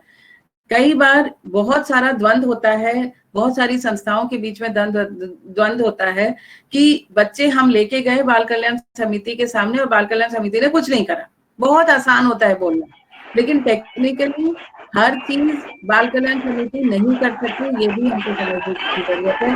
और हर चीज चाइल्डलाइन अकेले नहीं कर सकती, ये भी हमको समझने की जरूरत है।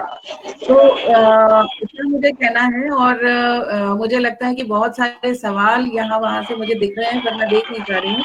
अगर कोई सवाल है तो हम उसको इंटरैक्टिव कर सकते हैं।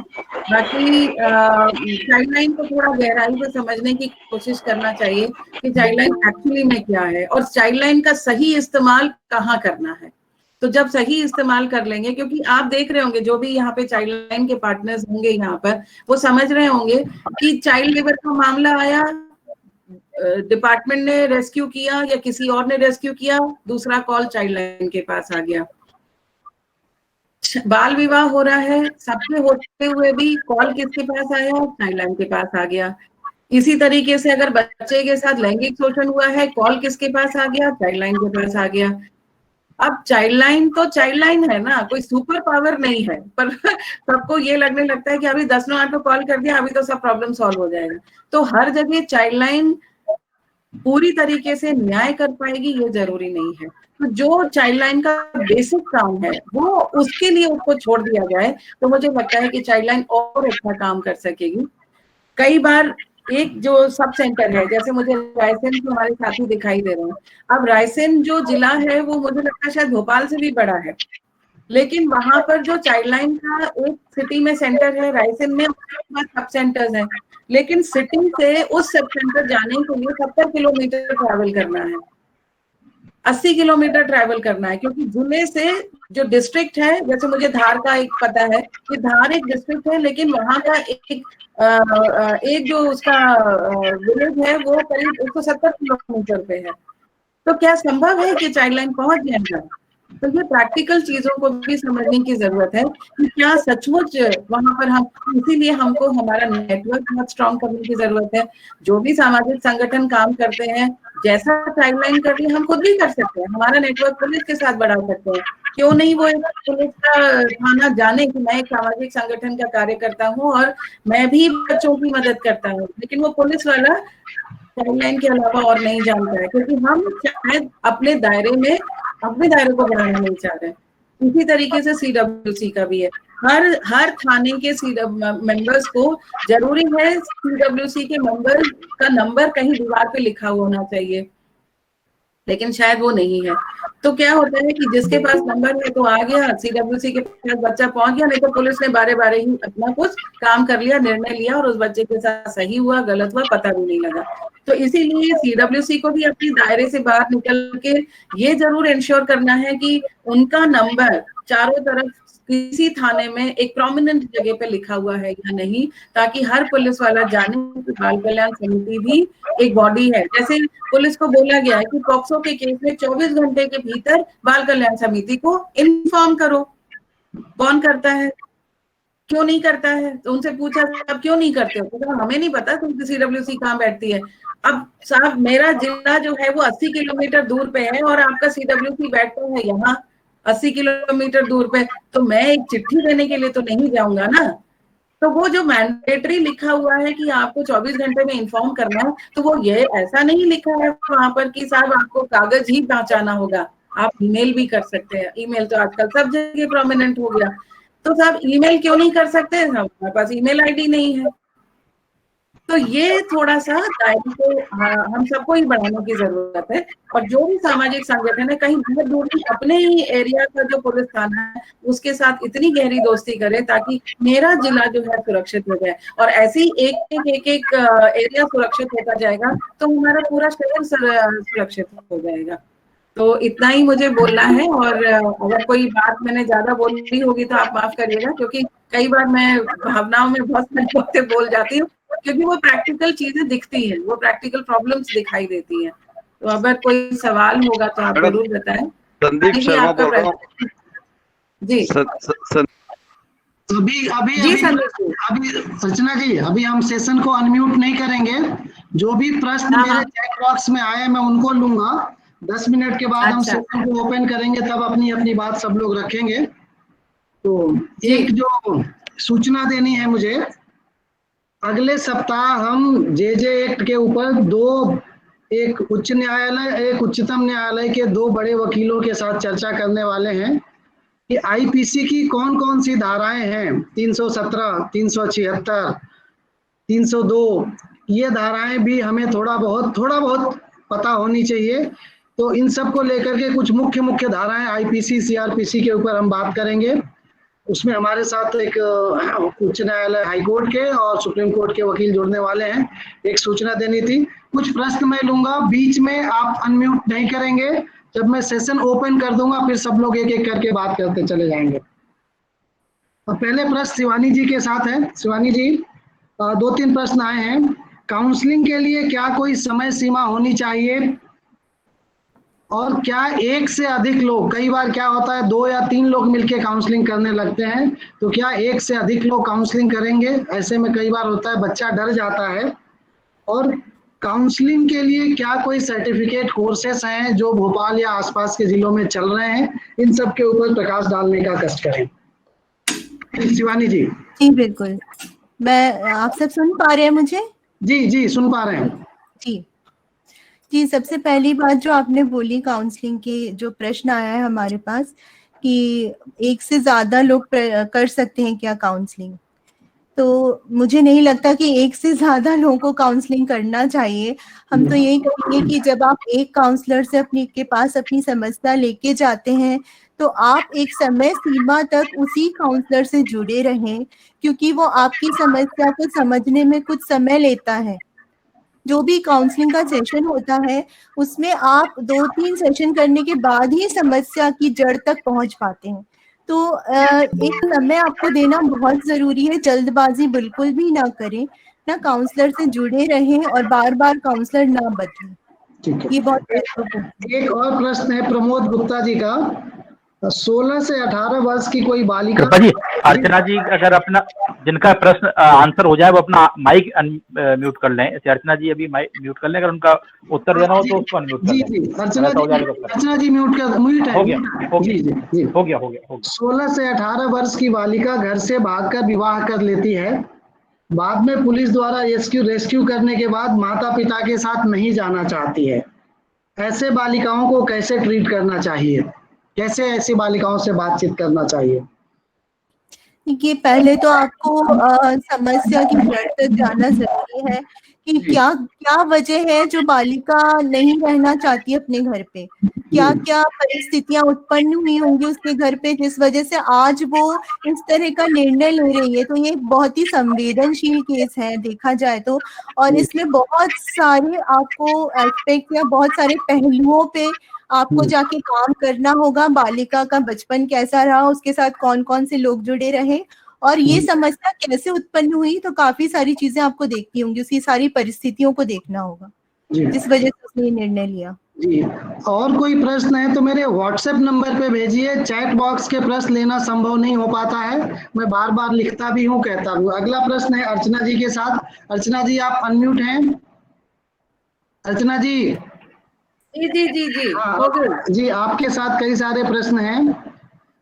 एक प्रश्न है लोकेंद्र जी ने इंदौर से, उज्जैन से लिखा है, चाइल्ड लाइन CWC के निर्देशों के अलावा भी अनेक कार्य करती है, बताने की कृपा करें। जो केस चाइल्ड लाइन में रजिस्टर्ड हो जाते हैं उसके आगे के फॉलो अप की गाइडलाइन बताने की कृपा करें। ये राकेश अग्रवाल जी की ही बात है। 10-9-8 बालिकों के लिए आपातकालीन सुविधा है, ऐसा बताया जाता है कि कुछ प्रकरणों में भूमिका होती है, कुछ में नहीं होती है। इन सब विषयों पे जानकारी देने की कृपा करें। राकेश जी का और लोकेंद्र जी का प्रश्न है ये। जी ठीक है। सबसे पहले तो जहाँ तक 10-9-8 का जो अलावा जो क्या क्या काम करती है, जो आपने पूछा है कि 10-9-8 क्या क्या इसके अलावा CWC के निर्देशों के अलावा क्या क्या काम करती है, तो सर आपको सुन के थोड़ा लगेगा कि चाइल्ड लाइन बहुत कुछ करती है। चाइल्ड लाइन सिर्फ CWC का काम नहीं करती है या सिर्फ एक बच्चा उनको मिलता है और बच्चे उन तक पहुंचता है, ऐसा नहीं है। चाइल्ड लाइन बहुत सारा अवेयरनेस का काम करती है। आउटरीच 3 तरह की आउटरीच है, एक ग्रुप आउटरीच है, एक स्मॉल ग्रुप आउटरीच है, बल्कि 4 है। एक ग्रुप आउटरीच है जहाँ की पूरी टीम एक साथ एक एरिया को डिसाइड करती है, वो पूरे साल भर का सिटी एक्शन प्लान बनता है और वो सिटी एक्शन प्लान जो सिटी इंचार्ज है उसके साथ बैठ के बनता है। ये अप्रैल के महीने में बनता है, जो पूरे साल के लिए बनता है और वो क्वार्टर वाइज होता है। और क्वार्टर वाइज पूरे साल भर के लिए पूरे शहर में सबसे ज्यादा प्रॉब्लम सिचुएशन कैसे तय की जाती है, वो प्रॉब्लम सिचुएशन कैसे, जहां से सबसे ज्यादा कॉल आए थे वो हमने पुराने में ले लिया, जहां पे कॉल ज्यादा नहीं आए हैं वो एरिया, इसका मतलब वहां ज्यादा लोगों को जानकारी नहीं है। वहां आउटरीच का जो प्लान बनता है वो इस तरीके से बनता है। तो वहां पे ग्रुप आउटरीच होती है जहाँ पूरा टीम जाता है। स्मॉल ग्रुप आउटरीच होती है कि हर वक्त नहीं है कि पूरे 9 के 9 जाएं, 2-2, 3-3 के ग्रुप में भी जाते हैं। उसके बाद इंडिविजुअल आउटरीच होती है और ये मैंडेटरी है कि हर टीम मेंबर को हर महीने लगभग 100 से 150 लोगों तक पहुंचना है, वो इंडिविजुअल आउटरीच है। ये पूरा डॉक्यूमेंटेड होता है और इनको अपना डॉक्यूमेंट को वेरीफाई भी कराना होता है। वेरीफाई कैसे कराना होता है कि जिस व्यक्ति से बात करी उससे वो फॉर्म पे सिग्नेचर लेना पड़ता है कि हमने आपसे बात की, या उसका मोबाइल नोट नंबर करना पड़ता है कि कोई क्रॉस चेक करे। जैसे मैं एज ए डायरेक्टर, मुझे क्रॉस चेक करना है मेरी टीम की रिपोर्ट को, तो मैं उस मोबाइल नंबर पे कॉल करके जानने की कोशिश करती हूँ कि साहब आपने, हमारी टीम ने जो आपको बताया था वो आपको कितना समझ में आया, या आपने कभी 10-9 को कॉल करा कि नहीं। और उसके बाद चौथा जो है वो नाइट आउटरीच है, माने हफ्ते में एक दिन एक रात इनको रात में घूमना है, और वो उस पर्टिकुलर एरिया की पुलिस के साथ घूमते हैं, माने अकेले नहीं घूमते हैं वो लोग। समय सीमा के अंदर है, 10 बजे से अंदर है तो करते हैं, लेकिन कोई पुलिस स्टेशन बोलता है कि साहब मेरे एरिया में 12 बजे के बाद ज्यादा प्रॉब्लम आती है, तो वो टीम 12 बजे के बाद भी उपलब्ध होने की कोशिश करती है। तो ये आउटरीच का एक बहुत बड़ा काम है। ये तो हो गया अवेयरनेस का। इसके बाद एक बहुत बड़ा काम होता है टीम के पास, उन्हें ओपन हाउस करना होता है एक पर्टिकुलर जगह पे जाके। और जैसे आज एक बस्ती में गए तो अगली बस्ती में कहाँ जाना है वो पहले से तय होता है। और आज टीम को अगर इस बस्ती में जाना है या इस एरिया में जाना है तो उसकी तैयारी जो टीम मेंबर्स हैं वो 2 दिन पहले से करते हैं। वहां के लोगों को बताते हैं कि साहब हम इतने बजे आने वाले हैं, ये ओपन एरिया है, आज हम यहाँ पर ओपन हाउस करेंगे, जिसमें बच्चे बड़े सब लोग शामिल होते हैं। ओपन हाउस एक हो गया। और उसके बाद हमारी ट्रेनिंग्स होती हैं। हम स्कूलों में जाते हैं, स्कूल्स में जाके बोलते हैं कि चाइल्ड लाइन के बारे में हमें आपको बताना है। स्कूल हमें परमिशन देता है, कभी आंगनवाड़ी में होता है, कभी पेरेंट्स के साथ होता है। तो ये पूरा एक्शन प्लान जो है वो मंथली बनता है। और जो मंथली रिपोर्ट जाती है, आप लोगों को जान के हैरानी होगी, 100 से 150 पेज की रिपोर्ट जाती है एवरी मंथ, हर महीने। क्योंकि अगर एक महीने में 100 केस आए हैं तो 100 केस स्टडी जा रही है, और वो पूरा जा रहा है उसके अंदर भी क्या कितने बच्चों के साथ, तो हर बच्चे की केस स्टडी। और उसके बाद कितने ओपन हाउस में, कितनी इंडिविजुअल आउटरीच हुए, कितनी ग्रुप आउटरीच हुए, ऐसे लगभग 100-150 पेज की रिपोर्ट हर महीने जाती है। तो ये मॉनिटरिंग बहुत बहुत स्ट्रॉन्ग लेवल पे बम्बई में बैठे हुए लोग इसको करते हैं। और 10-9-8 के बारे में मैं भूल गई, क्या पूछे थे सर आप? 2 प्रश्न और हैं। नहीं, वो हो गया, पिछला कवर हो गया। अच्छा, सेक्सुअल अब्यूज के मामले में बच्चों को CWC में पेश करने की जिम्मेदारी किसकी है? पुलिस की है या चाइल्ड लाइन की है? ये वीनस तोमर जी का है। दूसरा एक बहुत महत्वपूर्ण प्रश्न है, सिवनी से आया है जी, कि कई जिलों में चाइल्ड लाइन है ही नहीं, तो ऐसे जिलों में चाइल्ड लाइन कैसे प्रारंभ कराया जाए? इस पे भी आप थोड़ा प्रकाश डालिए। जी जी, तो सेक्सुअल अब्यूज वाला मैं पहले बताना चाहूंगी कि अगर, क्योंकि सेक्सुअल अब्यूज का केस जो है, मान लो 10-9-8 पे कॉल आया और कॉलर ने ये बताया कि साहब मेरे घर में मेरे बच्चे के साथ ही अब्यूज हुआ है या लैंगिक शोषण हुआ है, तो सबसे पहला जो जवाब चाइल्ड लाइन का होता है कि साहब आप तुरंत थाने पहुंचिए। अब मान लीजिए वो अगला कहता है कि साहब मैं थाने नहीं जाना चाहता हूँ क्योंकि मुझे ये सब कोर्ट कचहरी के चक्कर में नहीं पड़ना है। लेकिन पॉक्सो कहता है कि अगर किसी को भी पॉक्सो के तहत लैंगिक शोषण की जानकारी मिलती है तो अगर परिवार नहीं जा रहा है तो चाइल्ड लाइन की ड्यूटी होगी कि वो थाने में रिपोर्ट करे। नॉट ओनली चाइल्ड लाइन, मान लीजिए अभी हाल में एक केस हुआ जहां पर एक परिवार बच्ची को लेके पहुंचा कि साहब बहुत उसके पेट में दर्द हो रहा है, थोड़ा चेकअप करिए। तो जब वो बच्ची वहां पर पहुंची तो पता लगा कि साहब वो बच्ची तो 8 महीने की प्रेग्नेंट है। तो अब वो 8 महीने की प्रेग्नेंट 13 साल की बच्ची, अब समझ में नहीं आएगी क्या हुआ। बच्ची से थोड़ी सी बातचीत की तो क्या हुआ, हॉस्पिटल को पता लगा तो हॉस्पिटल ने सीधा पुलिस लेने को बोला, क्योंकि ये मैंडेटरी हो गया है, चाहे वो चाइल्ड लाइन को जानकारी मिले चाहे हॉस्पिटल को मिले। और उन्होंने पुलिस को बोला। अब पुलिस को लगा कि ये संगीन मामला है, छोटी बच्ची है, तो उन्होंने चाइल्ड लाइन को कॉल कर दिया 10-9-8 को कि क्या आप आ सकते हैं, क्या हमें बच्चे से बात करने के लिए जाना है करके। तो ऐसे चाइल्ड लाइन चला गया। तो अब इसमें अब आप पूछेंगे कि ड्यूटी किसकी है रिपोर्ट करने की, तो ड्यूटी सबकी है, not only child line. Police को ही ड्यूटी हमको इंफॉर्मेशन देना है, और अब पुलिस को ही जानकारी देनी है बाल कल्याण समिति को। पुलिस ने तो दिया, चूंकि चाइल्ड लाइन के पास में भी इंफॉर्मेशन है तो चाइल्ड लाइन ने भी दिया। तो हम अब ज्यादा प्रमोट कर रहे हैं कि या तो आप सबसे पहले फोन पे दे दो, क्योंकि अभी तो कोविड के दौरान कहीं बैठ रही है नहीं बैठ रही है, लेकिन फोन के ऊपर तो उपलब्ध है। तो immediate immediately without any delay, आपको रात को 12 बजे हो, 2 बजे हो, 4 बजे हो, क्योंकि हम तो बहुत खुशकिस्मत है कि भोपाल की CWC तीनों मेंबर्स हमारे मोबाइल ऑन रखते हैं, तो कोई भी ना कोई एक बंदा तो फोन उठाता ही है, और फोन उठा के हम बोलते सर ऐसी ऐसी बात हो गई है, चाइल्डलाइन पे हम पुलिस स्टेशन पे है, हम उस बच्ची के साथ काम कर रहे हैं, हम सुबह आपके सामने बाकी चीजों को पेश करेंगे, क्योंकि बच्चे को तो एक सेक्सुअल अब्यूज के बच्चे को लेके नहीं जाना है हमको, क्योंकि वो बच्चा सेक्सुअल अब्यूज फेस कर चुका है, लेकिन इन्फॉर्मेशन देनी है और फिर मिलके तो प्रोड्यूस करने की जो जिम्मेदारी है पॉक्सो के केसेस में वो पुलिस की ही है। चाइल्डलाइन मददगार के रूप में, सपोर्ट पर्सन के रूप में खड़ी हो सकती है। आई होप मैं जवाब दे पाऊं। एक प्रश्न है चाइल्ड CWC सिवनी की चेयरपर्सन है आरजू जी का। CWC अगर किसी विषय में जांच करवाना चाहती है तो क्या चाइल्डलाइन जांच करेगी या नहीं करेगी? नहीं नहीं नहीं नहीं, CWC कभी भी किसी भी मामले की जांच के लिए चाइल्डलाइन को नहीं बोलेगी और ना ही SIR करने के लिए बोलेगी। जी। आपको पॉक्सो की एक्ट में या JJ एक्ट में SIR की जिम्मेदारी DCPU के लिए है, लेकिन DCPU अगर चाहे चाइल्डलाइन को टीम की मदद लेने के लिए तो वो एक रिक्वेस्ट फॉर्म में आ सकता है, ऑर्डर फॉर्म में नहीं आएगा। जी। आप SIR कभी भी गलती से भी चाइल्डलाइन से मत करवाइए जब तक कि DCPU का बंदा साथ में नहीं होगा, क्योंकि एक्सेप्ट नहीं होता है SIR कोर्ट में चाइल्डलाइन के द्वारा किया गया, बिकॉज चाइल्डलाइन एक्ट में कहीं मेंशन नहीं है कि चाइल्डलाइन हाँ मदद कर सकती है, मदद करने का कोई इशू नहीं है, आप मदद मांगिए तो साहब आपका टीम जरा अच्छा से बात कर लेता है, क्योंकि अब इनको प्रैक्टिस हो गई है ना बात करने की, तो आप प्लीज चलेंगे क्या, लेकिन अल्टीमेटली वो जिम्मेदारी DCPU की है, वो आप प्लीज ध्यान रखें। और दूसरा जो आप पूछ रहे हैं कि जहां जहां चाइल्डलाइन नहीं है, तो जहां तक मुझे पता है, मुझे लगता है कि सिर्फ 7 या 8 जिले रह गए हैं जहाँ पे चाइल्डलाइन नहीं है।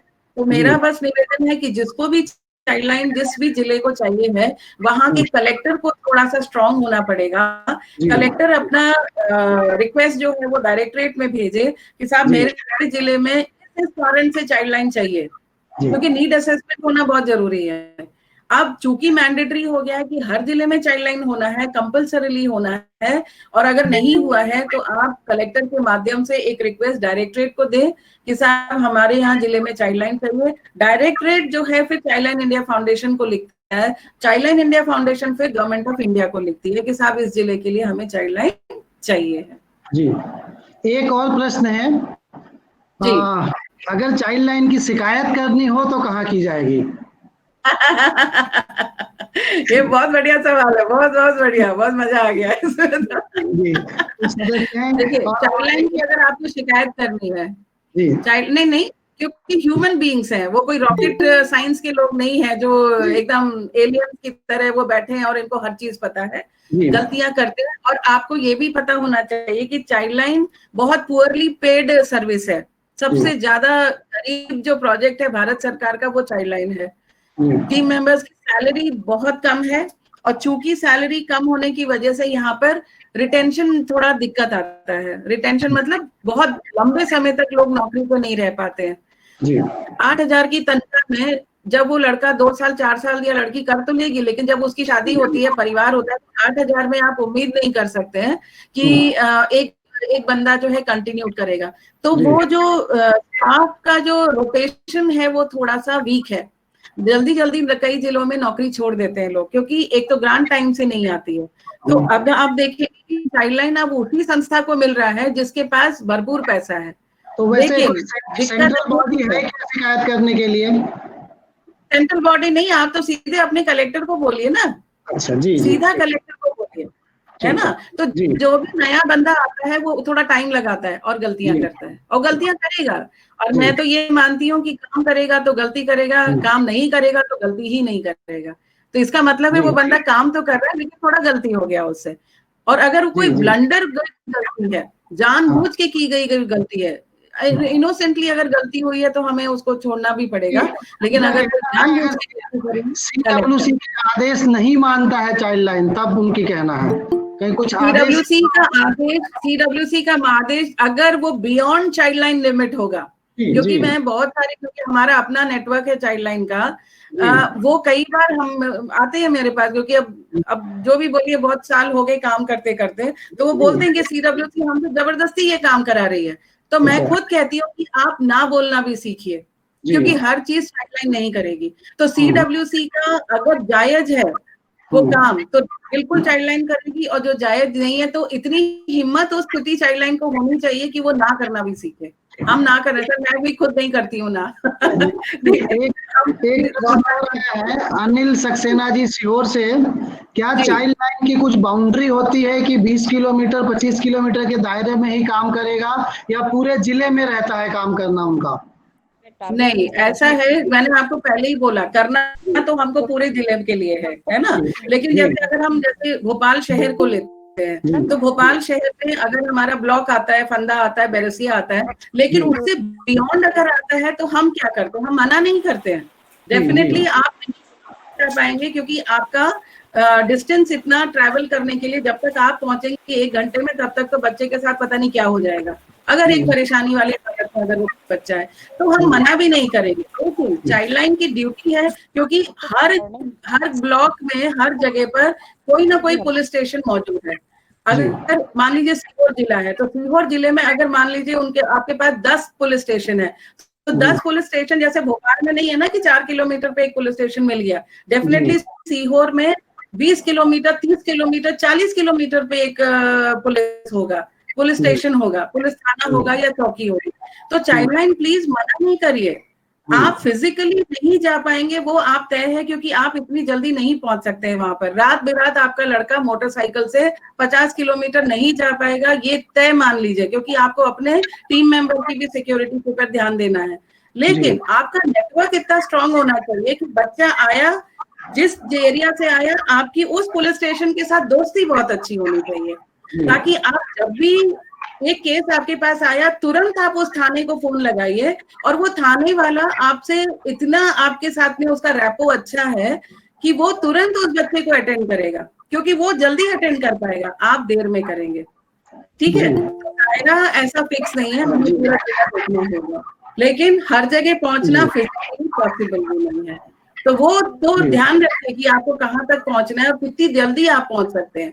पता लगा आपके जाने के चक्कर में बच्चे की हालत ही खराब होगी और बच्चे के साथ में बहुत कुछ गलत हो गया, तो वो तो फिर आपका पहुंचने के बाद ही कोई मतलब नहीं रह जाएगा। तो बेस्ट है कि आपके टीम को, आपके आउटरीच को बढ़ाते हुए उन थानों के साथ में ज्यादा दोस्ती करेंगे। हम तो भोपाल शहर में भी करते हैं, बच्चा लिया सबसे पहले हम थाने जाते हैं कि साहब हमें ये थाना, या हमें लग रहा है कि हम पहुंच नहीं पा रहे हैं। अभी कोविड में बहुत सारी प्रॉब्लम हुई, बैरसिया में नहीं पहुंच पाए, हम फंदा नहीं पहुंच पाए, तो हमने क्या किया, वो थाने को बोला, और आप विश्वास नहीं करेंगे, हमने 13 बाल विवाह रुकवाए हैं। ये अलग अलग इतने करीब 80 किलोमीटर दूर के भी हमने बाल विवाह रुकवाए हैं। तो इसीलिए रुकवा पाए क्योंकि हमारी अप्रोच पुलिस थाने के साथ में अच्छी थी। तो कई जगह पे तो SDOP खुद गए, सिपाही खुद गए बाल विवाह रुकाने, और टीम को पहुंचने में थोड़ा टाइम। अब इस सत्र को सुनीता आर्या जी हैं, सत्र को मैं ओपन कर रहा हूँ। सुनीता जी, आप अपने आप को अनम्यूट